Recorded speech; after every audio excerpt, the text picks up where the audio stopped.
In this So Easy lesson, we're going to show you all about interfacing applique, which is a wonderful skill to have in your arsenal because you can make perfect circles like this one to applique on your quilts without having to do any interfacing.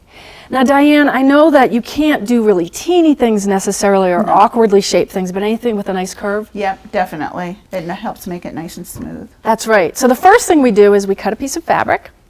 And we've cut one big enough for our circle, and then this is just regular interfacing, fusible. It's a fusible, and we've traced the circle onto it. And then what you do is you put them right sides together, and right sides, in the case of the interfacing, the fusible go toward the fabric. the fusible side. So don't go to fusing it yet, right?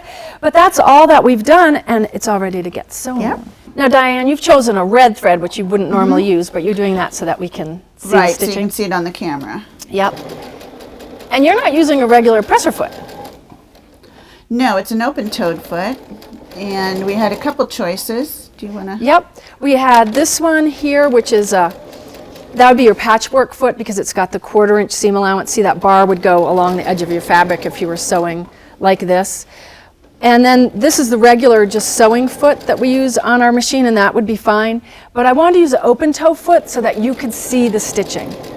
And I like to use this one when I'm doing things like this, like decorative stitching, so I can see where I'm going. Also, when I'm close around the edges of things, if this circle we actually machine stitch to fabric, I might use a foot like this. And you can pick the foot up if you want once in a while, if you're more comfortable with doing that. Yes, this machine does come with a knee lever, but it also has a nice button that lifts it. It also has a pivot feature. Have you ever used that? No, I haven't. You can set it so what'll happen is when you stop sewing, the presser foot comes up. And not all the way, just a little bit, so that then you can move your work so you don't have to actually make the presser foot come up yourself. It's really cool. And now all you do is trim it all the way around and do about 1/4 inch all the way around, just like that. And when it's done, we've got some nice perfectly cut out. And then all we do is make a slit here in the fabric, in the interfacing.